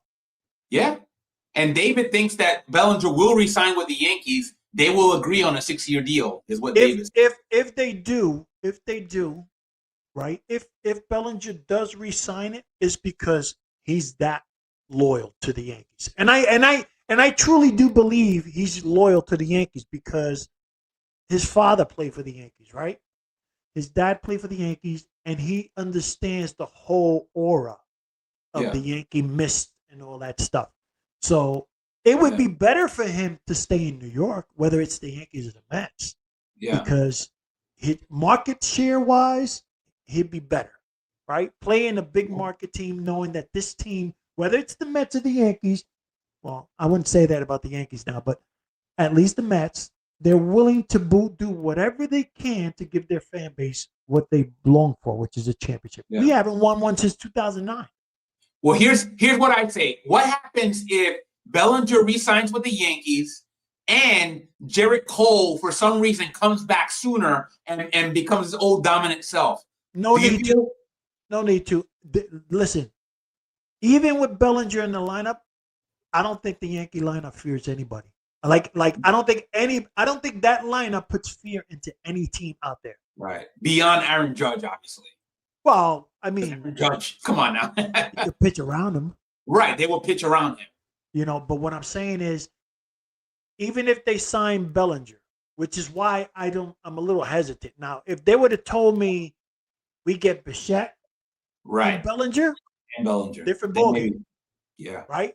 But now that Bichette is gone, I mean, the only thing that's out there right now is Bellinger and Valdez. Yeah. Like, what's the point of getting Valdez when you're going to get Cole and Rendon back? Yeah. There's Eugenio Suarez. I think that's still right. I mean, I think he's still out there. Is that right? Or no, he signed. He signed. Okay, I think he signed with who the hell was it? Oh no, maybe I'm wrong. Maybe that was the other guy, Ranger. Yeah, Ranger Suarez signed. Yeah. Eugenio's still open. No, he's still open. Okay, all right. So if Eugenio's available, he's a third baseman. He's got pop. But you don't need him. No. Now I'm talking about the Yankees. We don't need him. Okay, all right. But you want the Bichette? You want the Bichette, but you didn't want. You want the Bichette? Bichette is different. Bichette is different. Bichette's on base percentage is up there. You need a table setter. Yeah. Bichette was it. Who's out there that does that now? Oh, well, strike me. I'm sorry. One more person that I think the Yankees would benefit if they get him. Okay. Luis. Arraez. What is RS. it? Oh, that guy. He's a throwback. If He's a throwback kind of player. if the Yankees pivot to him and get Bellinger, they'll be in great shape. Yeah. Yeah. I like and then wait for the arms to come back. Right. Yeah. Obviously, Cole, I don't know what the timeline is on him, but it's one, he has to come back. Well, he said end of May.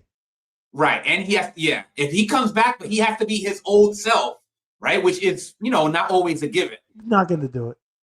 But I mean, we got Max Fried, right? He's going to stay one. He's going to stay one. Cole becomes 2. Rondon, when he comes back, is 3.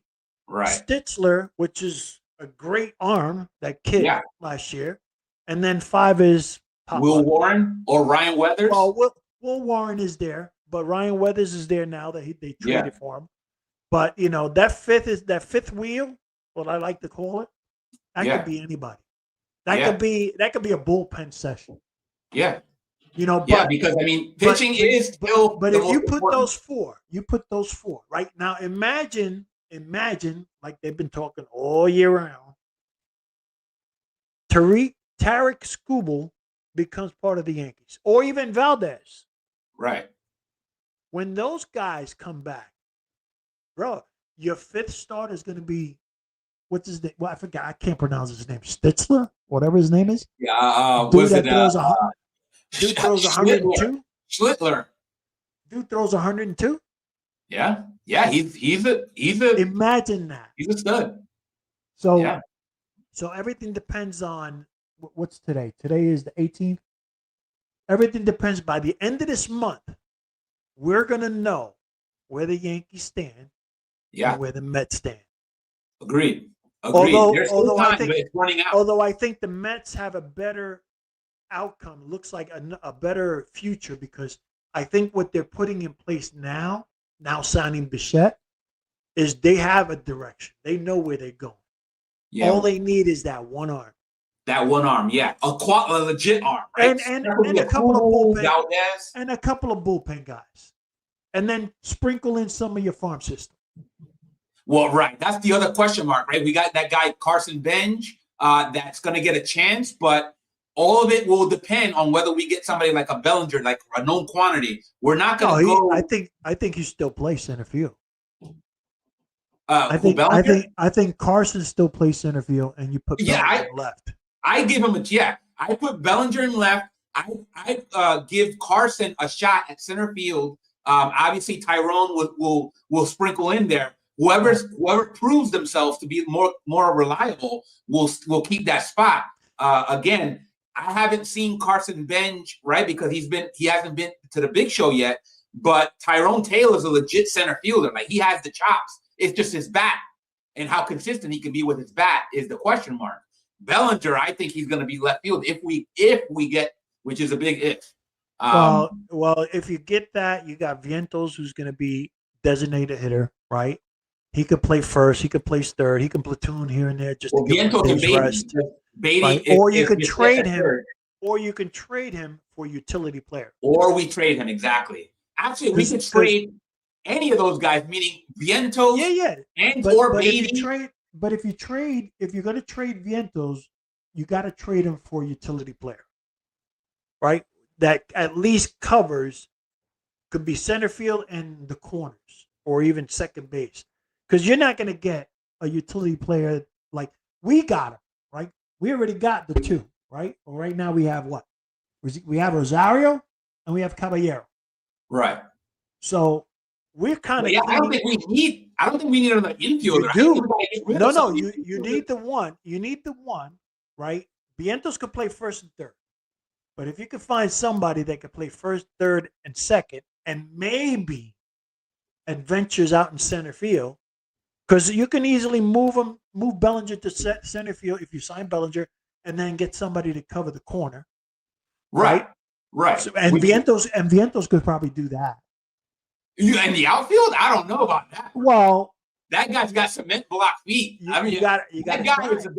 a liability. I'm going to be honest. Defensively, Vientos is one of those guys. I like to call him Roberto Clemente because he's a slow dude. Yeah. Like, I think our catcher Francisco Alvarez could beat him in a foot race. Yeah, I I see really Rob. do. I see Roberts as a good trade too. He's good. The thing is, Robert is going to be a project because Roberts or Robert, depending on who you ask, Luis Robert Jr., he started off with promise, but the last couple years, he's been a little iffy, right? Now, he would be somebody that you're hoping he gets a new change of scenery, right? Obviously, the White Sox are a not so great team. So it maybe some players, when they know they're not going to win, they lose motivation. And if that's the case, then Robert Jr. could be a guy that becomes a screaming deal for us. But I don't know. I go either way on that. Like he could turn out really great, Well, you or he can could get be a him. You complete can bust. you can get him now for probably a couple of minor leaguers. Well, I trade him for Vientos, no problem. I'm like, you know No, what? no, no. If you keep Vientos, right, you can get Roberts for a couple of minor leaguers. I mean, that's possible. I mean, I don't think that. I think that's I mean, something I that. wouldn't do it now, but somewhere near close to the end, like the Yeah, midseason, you can yeah, you can. I could see the Mets doing that, and then because the White Sox will probably be like, "Well, we ain't gonna sign this guy. We might as well get yeah. something for White him." Sox. I don't think they're going to turn a corner anytime soon. At least that's my No, perception. no, not for a while. I mean, they're pretty bad. The Cubs, But the Cubs are looking nice. the Cubs, yeah, the Cubs are, the Cubs are one of those teams that like they've done some interesting, some really smart moves. And I don't know what big moves they've made that will put them in, Can but they you seem to be one of those savvy teams. You know what I can you mean? imagine if Bellinger goes back to the Cubs? It could happen. I mean, right now the Yankees, the word on the street is that the Yankees they're not going to pursue Bellinger at all costs, meaning they're not going to Yeah, entertain no, what he's that's asking facts. for. No, So that's he's going to facts. have to either the Mets, because of the Mets, I don't think the Mets are going to be willing to give Bellinger a long-term deal. Now that leaves who else is out there? Maybe the Cubs are going No, to be. but the Mets could give him kind of like what they gave Yeah, they can give him high salary, high yeah, annual they salary. could give him a what is it, a AVA Yeah, yeah, of AAV, high whatever it is for AAV. 1 year or 2 years with the option in year two. But Correct. Bellinger's he's looking for long term. And that's something like I said earlier, I don't think the Yankees are thinking long term No, only neither are the because they Mets. understand what's coming ahead in 2027 Right. Yeah, and the Mets with are the in the same yeah. boat. The Mets are trying to keep those, and they're willing to go higher, right? Obviously, we saw that with Bichette because the Phillies, right? We got him. The Phillies offered him a 7-year deal, but much lower AAV, and he went with the Mets, right? He bet on himself, right? That Mm-hmm. shows you like, and the reason why is because a lot of players have been doing that recently. Pete Alonso is one of them. Pete Alonso took a short-term deal with the Mets. He bet on himself and he won, right? He Right. got that big contract. And Right. I Well, he think, had no choice. He well, had I no choice mean, because even though the Yankees needed a first baseman, they weren't gonna dump all this money on him. They went yeah, and got Paul Goldschmidt. I mean, he's right, still sitting out there. right. I mean, is Paul Goldschmidt still in the Yankees? Yeah, he's a free agent, but he's still out Oh, there. he's a free agent. Okay, Yeah, right. So he has a sign back with the Yankees. right. I mean, he worked out pretty well for them this past Yeah, year. half the season. Well, I'm thinking about the beginnings because he was torrid, right? He was right up there with Judge. Half the season when he got that torpedo bat. Well, we'll see. I mean, he's always an option. But yeah, ultimately, they're still right there, even though it feels like, wow, spring training is going to happen next month, right? So it almost feels like this is the 11th hour, and it probably is. But, right, obviously, this is the time when the teams can change from day to day. So tomorrow, something big could be announced, and then it'll completely change the makeup of what we're saying right now. But that's kind of wasteful right now. Yeah, I So, think bro, I think the Yankees they're okay. Like they could still make the playoffs with what they got. I don't think it's going to carry them that far. The Mets, like I said, they're playoff contenders. With a yeah, lower ceiling, but the Mets have a lot of things going for them because the owner is capable of pulling off things that no other team could do.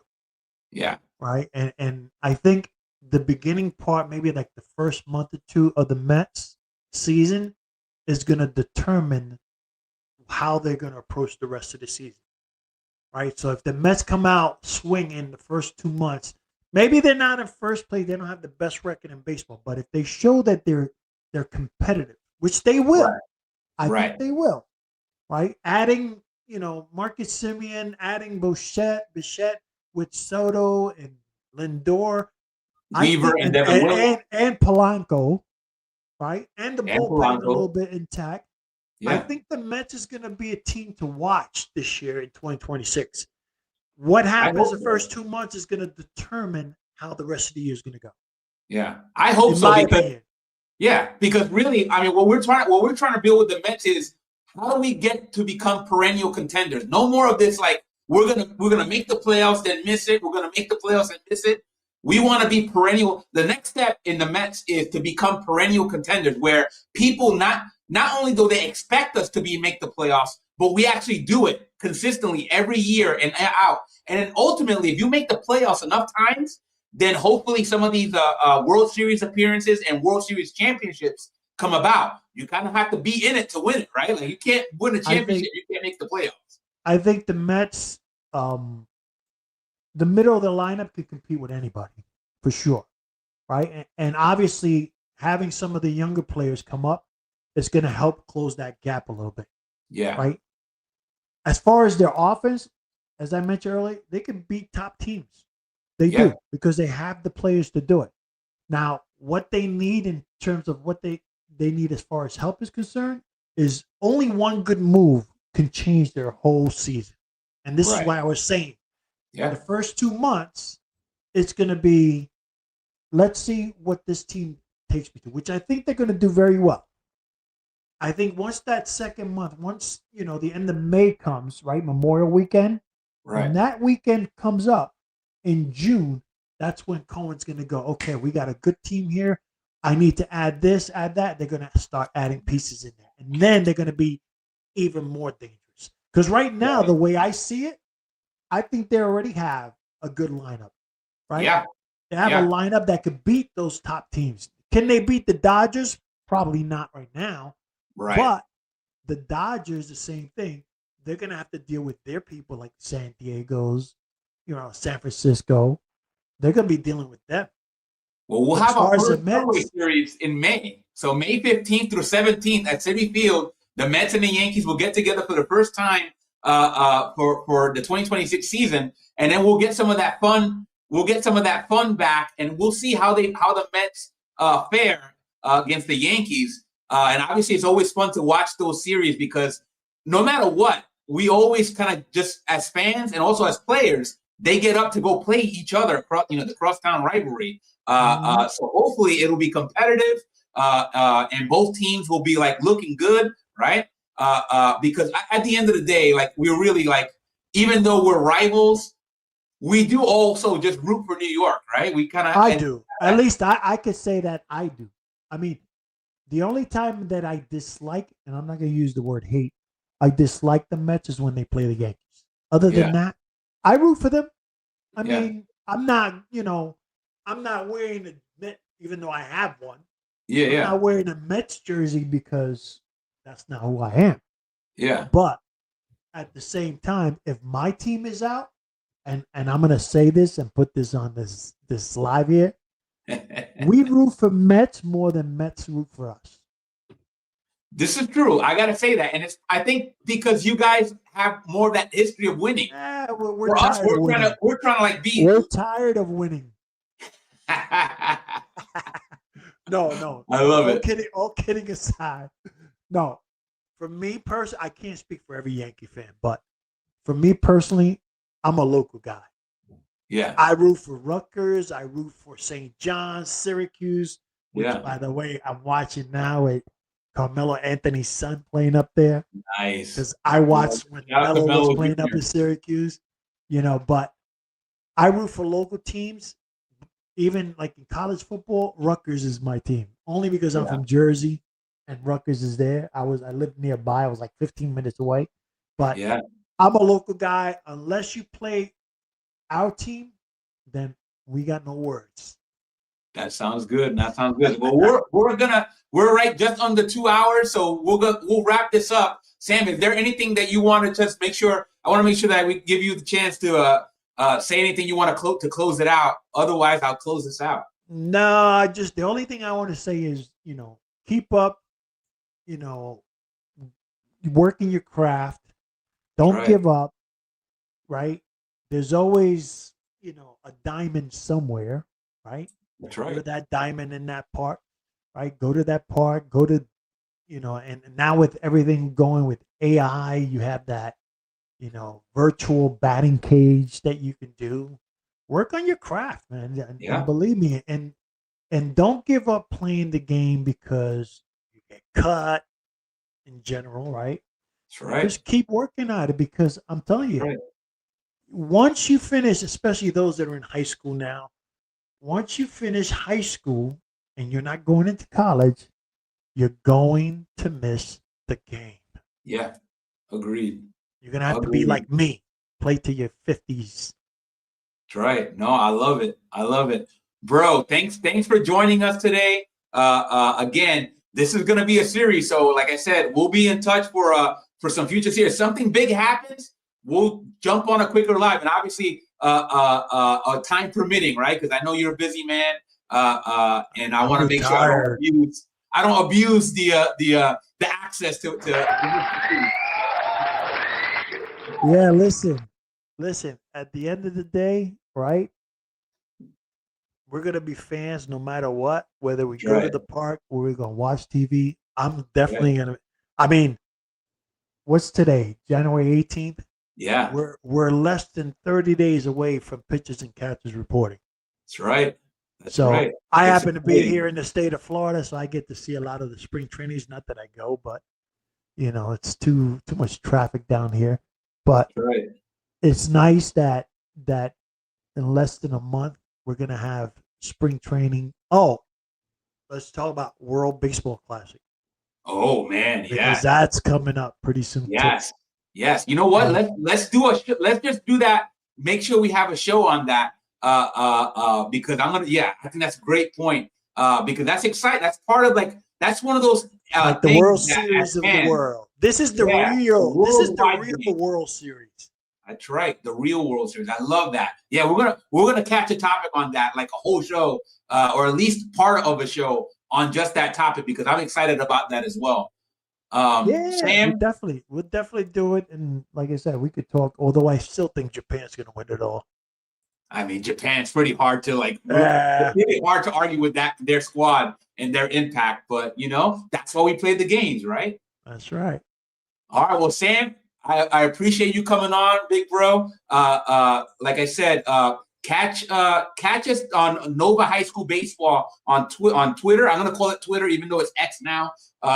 We'll announce future series. This is gonna be an ongoing series. If you guys are here from Nova High School Baseball, right? If you're a high school baseball player, I will do more shows. I'm gonna bring folks on that are local coaches, just figures that follow the game throughout the area. That way, you guys know that I'm here I'm watching you guys too. But in addition, for you guys, right, that are playing at the high school level, root for your team. Even if you're not a Mets or Yankees fan, root for whoever you root. The Nationals, the Orioles, anybody that you're rooting for. Watch the game at the highest level because there's always something that you can learn from watching the game the professionals play. So keep doing just like Sam mentioned, keep working on your craft, keep doing it, and stay positive. Don't be afraid to fail and fail forward, right? And I'm going to go find out. Yeah, and the conversation doesn't have to be just Yankees and Mets. It could be any team. Yeah, exactly. So if you like the Nationals, if you like the Reds, or that's right, bring it right up, and then we'll talk about it. We'll go into the players, the development, and all that other stuff. That's right. Shout out to David, little bro David in the comments. Little bro. He said, "Great show. I appreciate you, David. You have a great day. Hopefully, all is well." And like I said, this has been Luke and Sam for our very first Subway series. Until the next one, what I'm going to say is stay balling, my friend. Have a great day. Ciao, everybody. Go Mets and go Yankees.